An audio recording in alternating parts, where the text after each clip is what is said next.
Hi, my name is Sarah, a 35 years old running a flower shop with my father. Inheriting Rapid Roses, the quaint flower shop nestled in the heart of our small town, felt like stepping into a legacy woven with petals and dreams. My father, a man of modest height but towering presence, had run this shop with a passion that seemed to flow through his veins as vividly as the colors of the blooms he cherished. Despite his battle with cardiac disease, a struggle that cast a shadow over his later years, he never wavered in his dedication. Each day, he stood behind the counter, his hands, though aged and weathered, skillfully arranging flowers with a love that was almost tangible. His smile, as warm as the morning sun, never faded, not even on his hardest days. His passing was both a heartbreak and a turning point in my life. I, Sarah, along with my husband John, found ourselves at the helm of Rapid Roses, a responsibility I embraced wholeheartedly. Continuing my father's legacy was not just a duty, it was a tribute to the man who had raised me among rows of roses, lilies, and daisies, teaching me the language of flowers before I could even properly speak.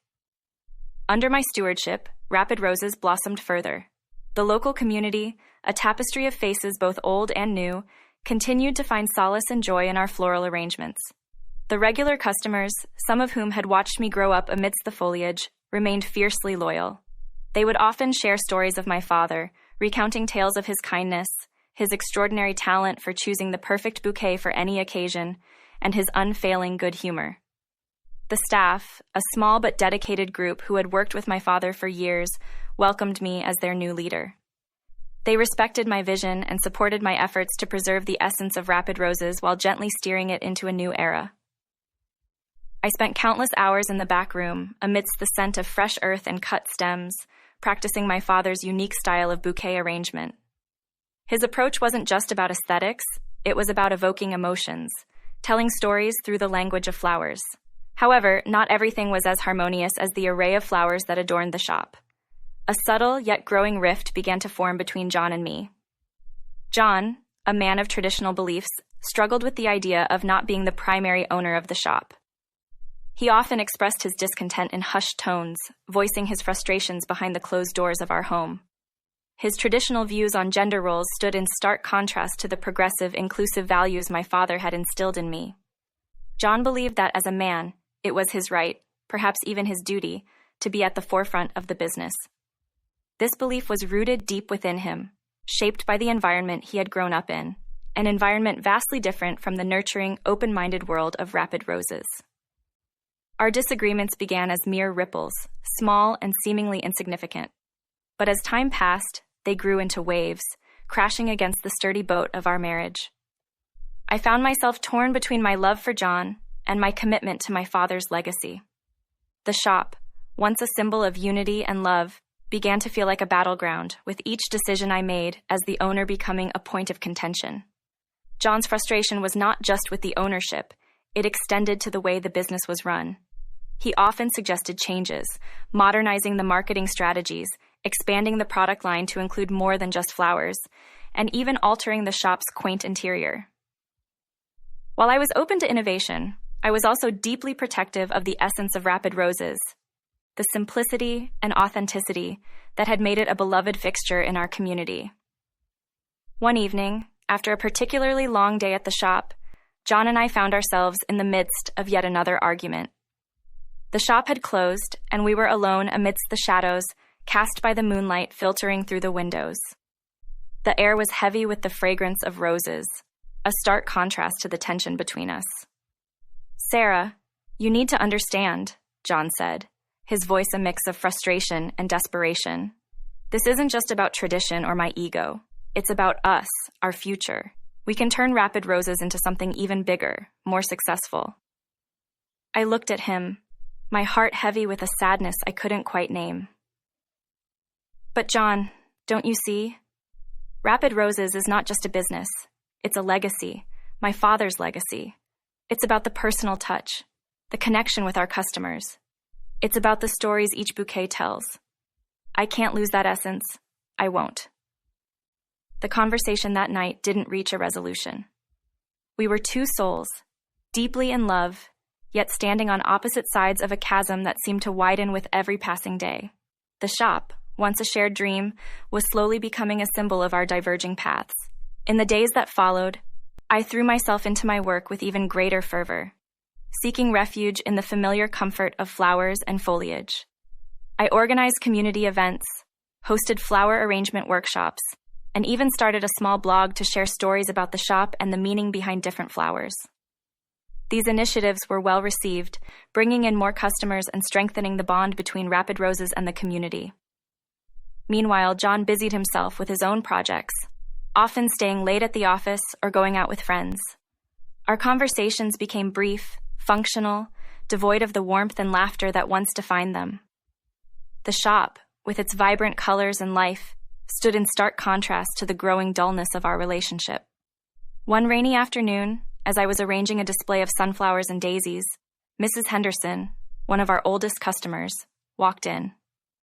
Her eyes, always twinkling with a mischievous light, seemed to see right through me. She had known my father well and had watched me grow up. "Sarah, my dear," she began, her voice gentle. "I've seen you and John lately. You both look like you're carrying the world on your shoulders. Remember, love is like a flower.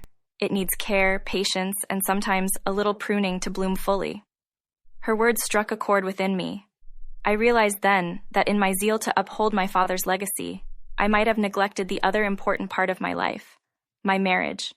I needed to find a balance, a way to bridge the gap between my dreams and John's, between the past and the future. That night, I sat down with John, a fresh bouquet of peonies, his favorite, between us. We talked, really talked, for the first time in months. We shared our fears, our hopes, and our dreams. It was the beginning of a new chapter for us, one where Rapid Roses would continue to thrive, not just as a business, but as a symbol of our love and partnership. Together, we embarked on a journey of compromise and understanding. We introduced some of John's ideas, like enhancing our online presence and adding a small cafe corner in the shop where people could enjoy a coffee surrounded by the beauty of flowers. These changes brought new energy to Rapid Roses, attracting a younger crowd while still maintaining the charm and personal touch that our regulars cherished. Our relationship, like the shop, began to flourish again. We found joy in working together, blending our strengths and ideas to create something truly beautiful. Rapid Roses became more than just a flower shop. It was a testament to our love, our resilience, and our shared journey. As I stand now behind the counter, arranging a bouquet of roses and lilies, I can't help but feel a sense of pride and contentment. Rapid Roses, with its vibrant blooms and the legacy of my father, continues to be a haven of beauty and love, a place where stories are told and memories are made. And alongside me, John, my partner in life and in business, shares this journey, proving that even the most delicate flowers can weather the storm when tended with love and care. The arrival of Emily, John's younger sister, marked a turning point in the already strained dynamics of our life and business at Rapid Roses. Emily was a whirlwind of trouble, her life a series of misadventures and missteps. With no stable job and a personality that clashed sharply with mine, her sudden return to town was unsettling, to say the least. Her presence in our lives brought a new level of tension, a kind that simmered beneath the surface, threatening to boil over at any moment. Emily, with her carefree attitude and disregard for rules, began to frequent Rapid Roses, treating the shop more like her personal playground than a business. She had a habit of picking out bouquets, the most exquisite arrangements I had painstakingly created, and leaving without paying a dime. Each time she did this, a part of me crumbled. Not just because of the financial loss, which was significant for a small business like ours, but because it felt like a blatant disrespect for the legacy my father had left behind. I objected, of course. How could I not?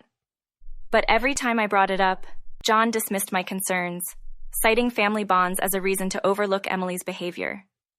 "She's going through a tough time," he would say, or, "Family is family, Sarah. We need to stick together." But where was the line, I wondered.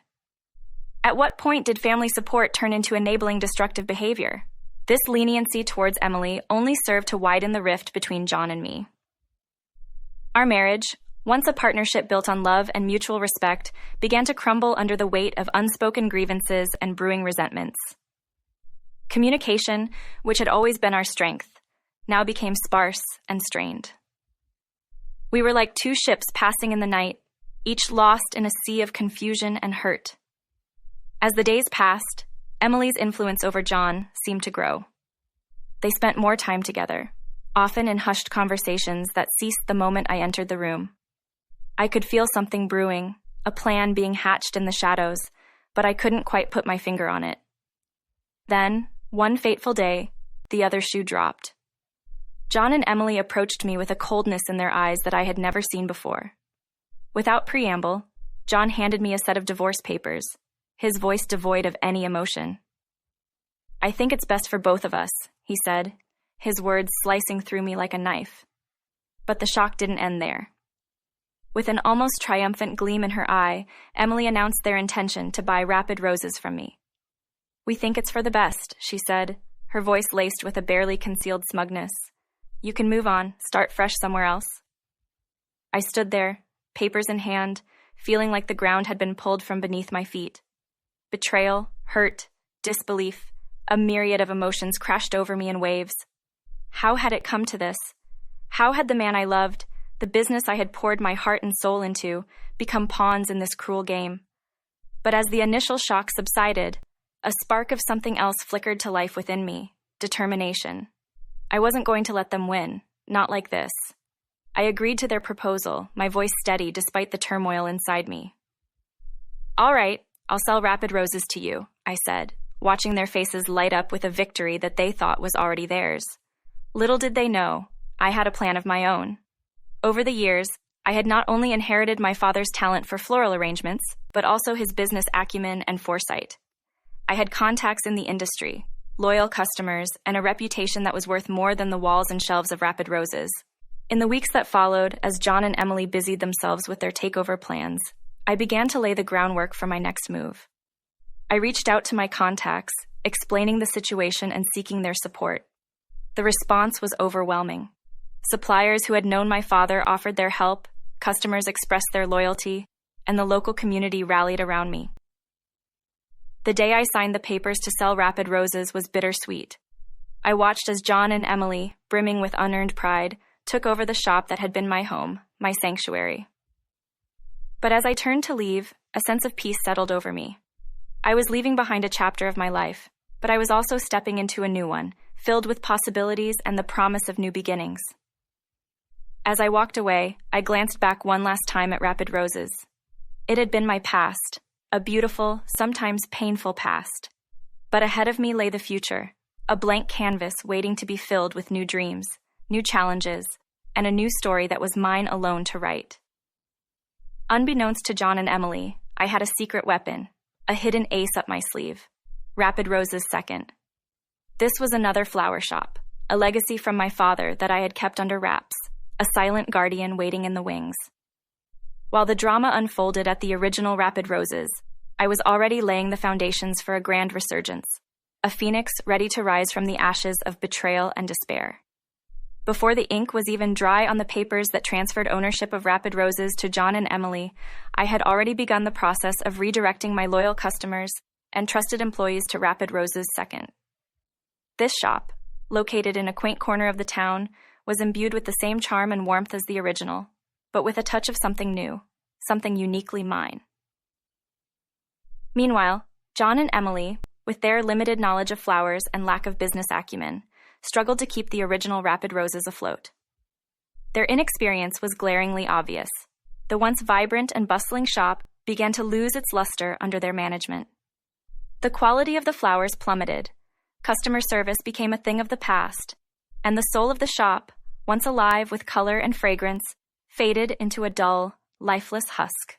The customers, once loyal patrons of Rapid Roses, began to drift away, lured by the promise of the same quality and warmth they had known and loved, now offered at Rapid Roses Second.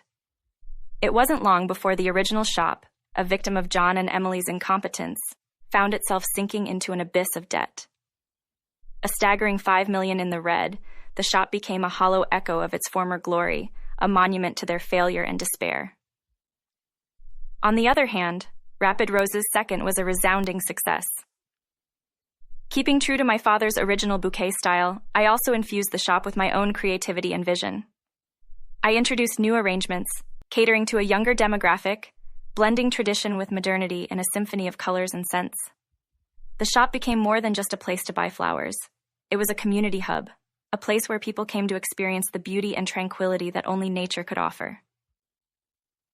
My father's legacy was alive and well at Rapid Roses II, but it was also evolving, growing into something even he would have been proud of. Financial success was just one aspect of it. The real reward was the personal fulfillment I found in seeing my dream, my vision, come to life.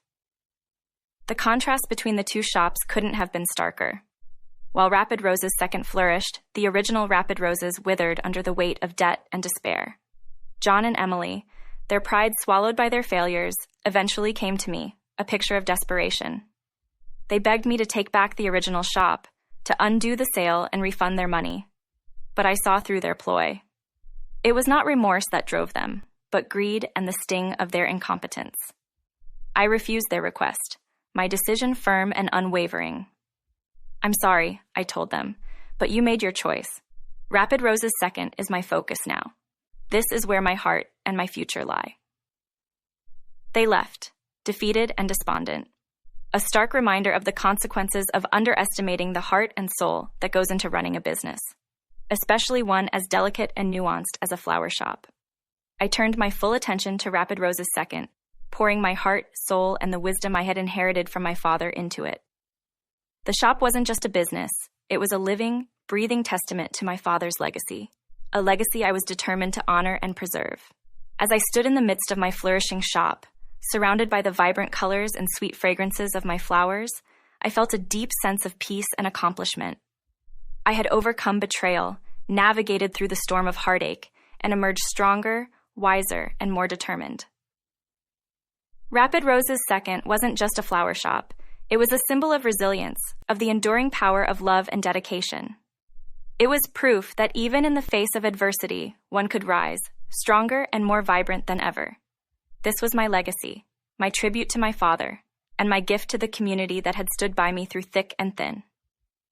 And as the years passed, Rapid Roses II continued to thrive, a beacon of beauty and hope, ensuring that the legacy of my father, and now mine, would continue to bloom for generations to come.